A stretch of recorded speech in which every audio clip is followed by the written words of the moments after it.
Welcome to another video on how to take care of your betta. In this video, I am going to cover what food to feed your betta.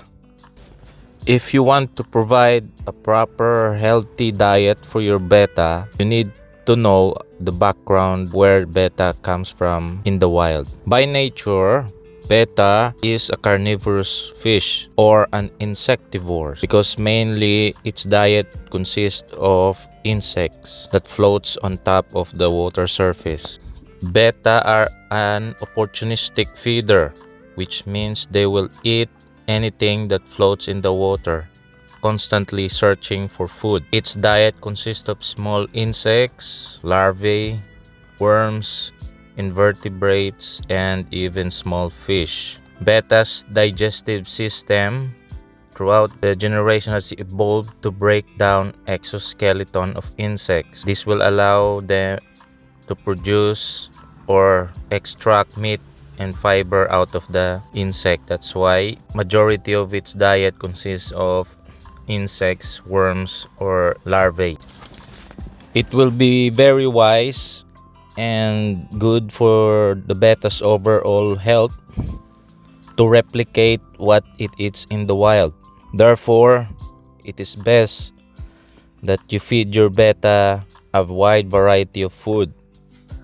What I have been feeding my betta for a month now, since I got him, crushed fish flakes, granules, and frozen food. If you are feeding your betta fish with just fish flakes or commercially produced granules, that is not enough. So betta needs something that will replicate their diet, just like in the wild, to sustain their health and improve their immune system. What have I been feeding my betta for a month now? I've been feeding my betta crushed fish flakes and granules and frozen food. If you've been feeding your betta with just fish flakes, I suggest you feed them with other variety of food as well, such as granules and frozen food. For fish flakes, I've been feeding my betta with King British tropical flakes. Yeah, it contains 47% protein with natural color enhancer and promote healthy immune system. I try to crush the flakes into small pieces before putting them in the tank, because if you don't, they sort of expand as soon as they get wet. And from my observation, it's quite big for the betta's mouth. So the downside of using crushed fish flakes is that they make a lot of mess. It can make your water cloudy, and I suggest not to put too much. It might cause ammonia spikes if they are not eaten fully. So try to observe how much food your betta can eat. Granules. Out of all the food that I fed my betta, I think I prefer granules because they are the right size for the betta's mouth and they don't immediately sink.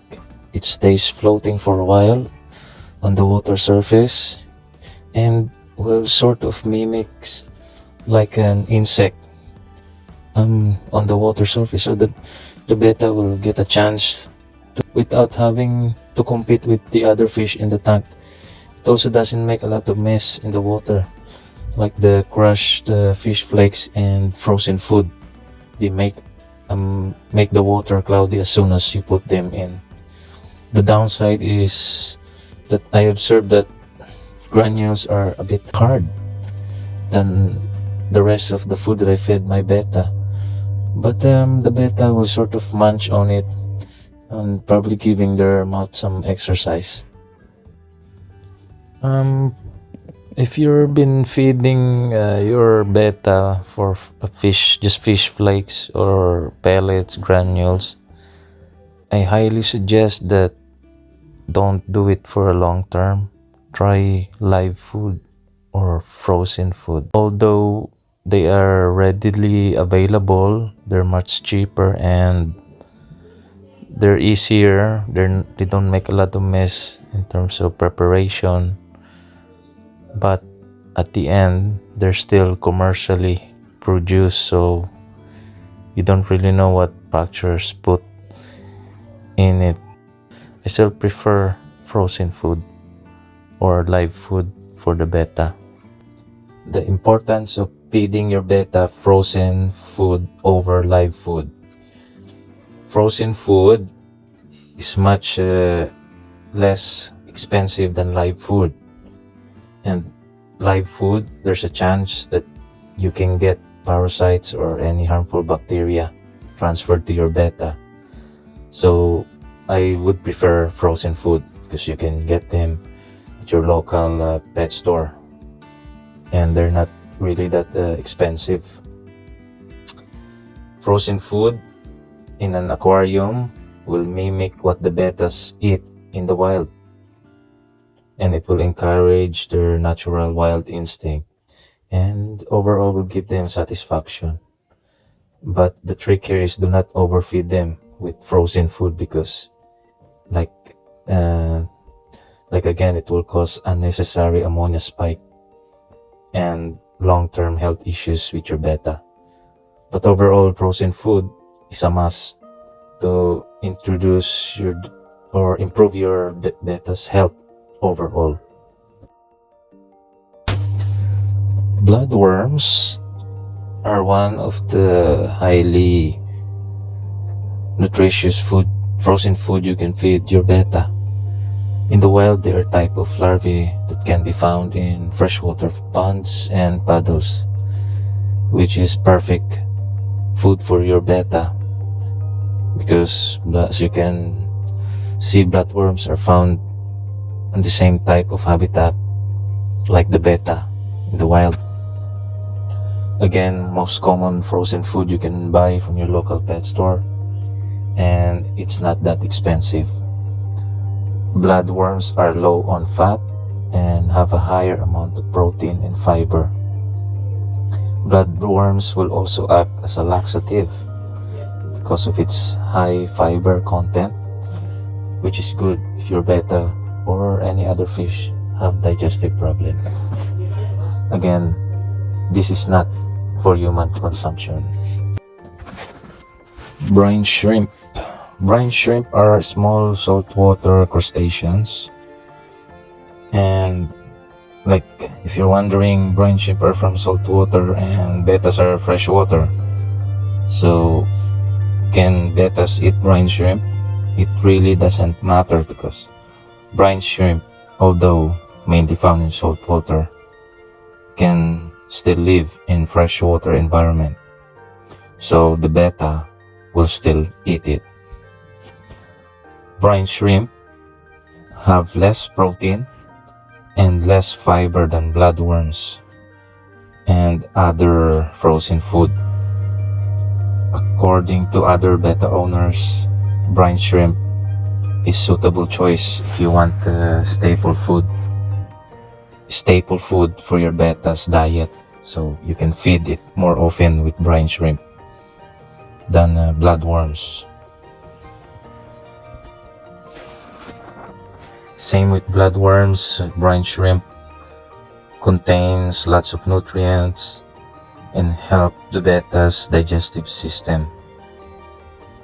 You can also buy brine shrimp eggs if you want to hatch your own brine shrimp or feed them. So as soon as the eggs hatch, you can feed live baby brine shrimp to your betta. But I haven't tried that yet. Maybe in the near future if I'm given a chance. Next frozen food I've been feeding my betta for a month now is Daphnia. Daphnia are a small water flea that lives just on the same natural environment as the betta. It is very nutritious and highly recommended food for fish fry.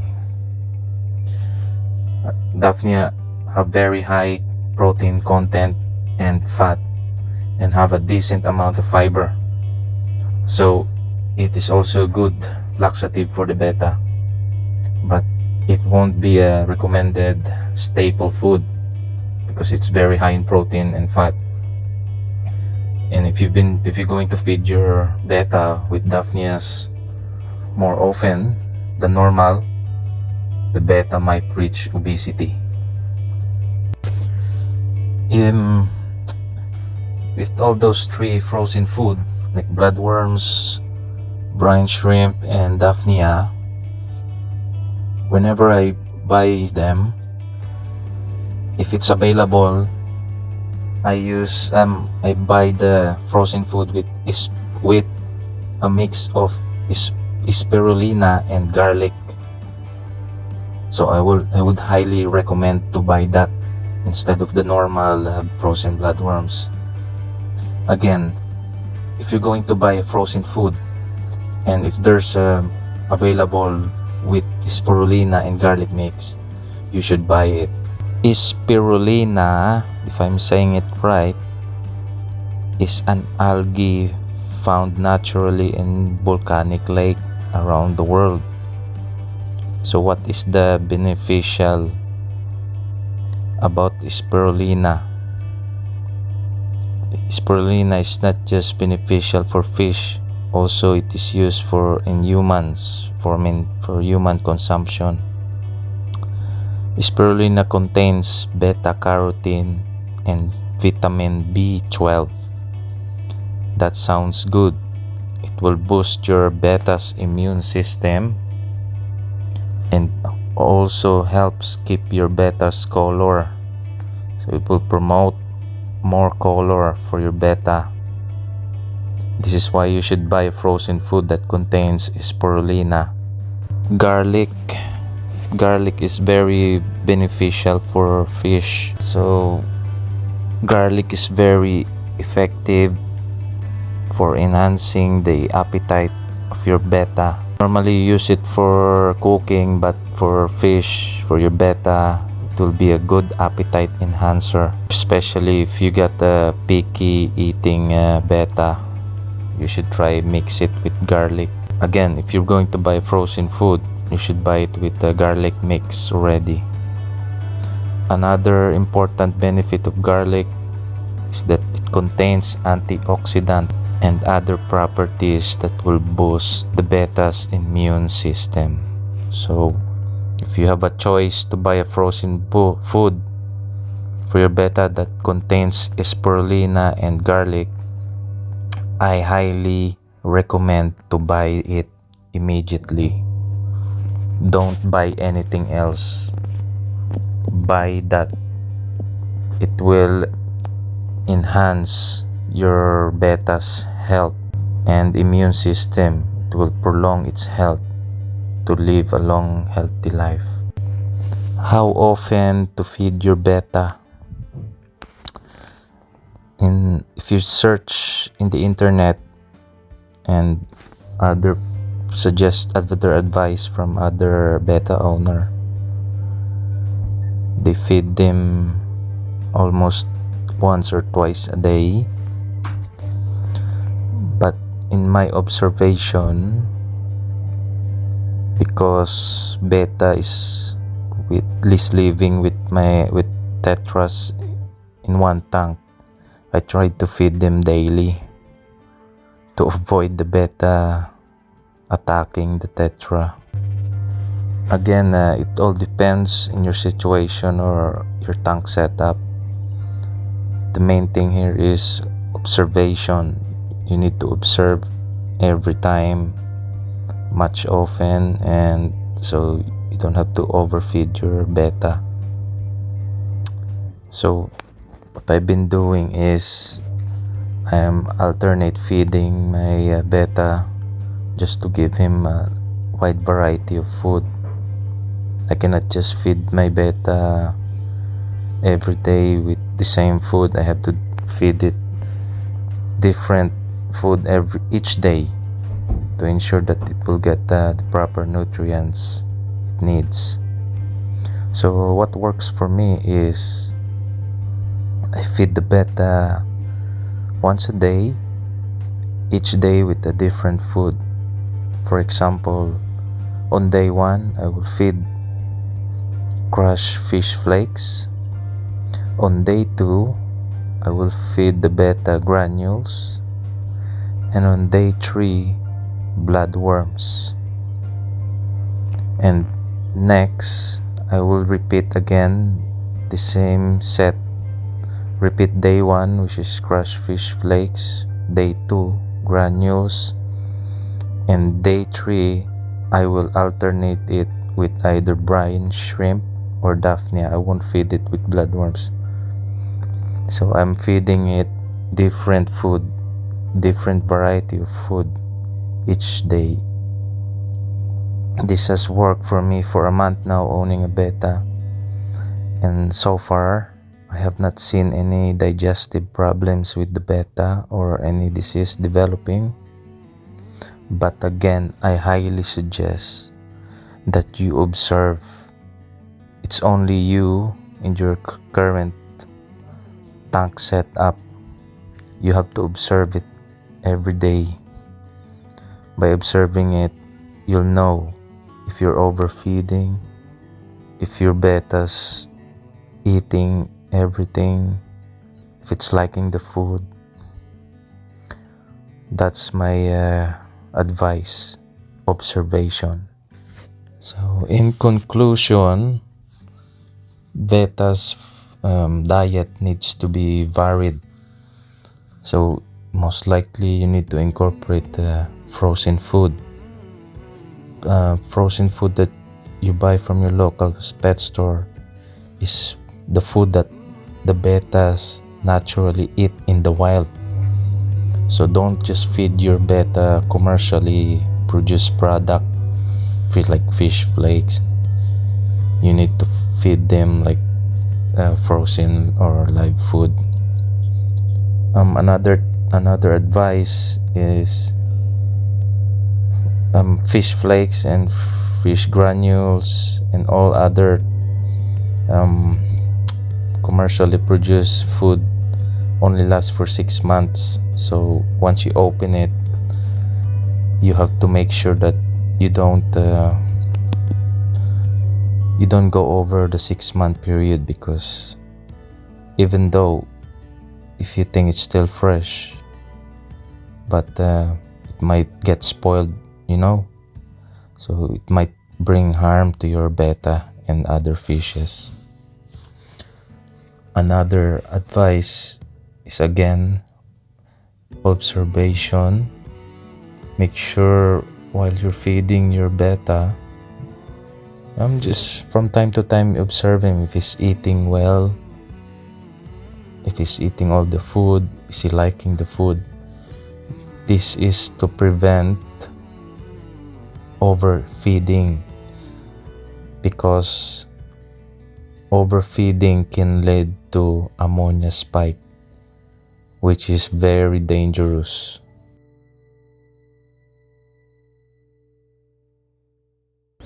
So that's the end of the video.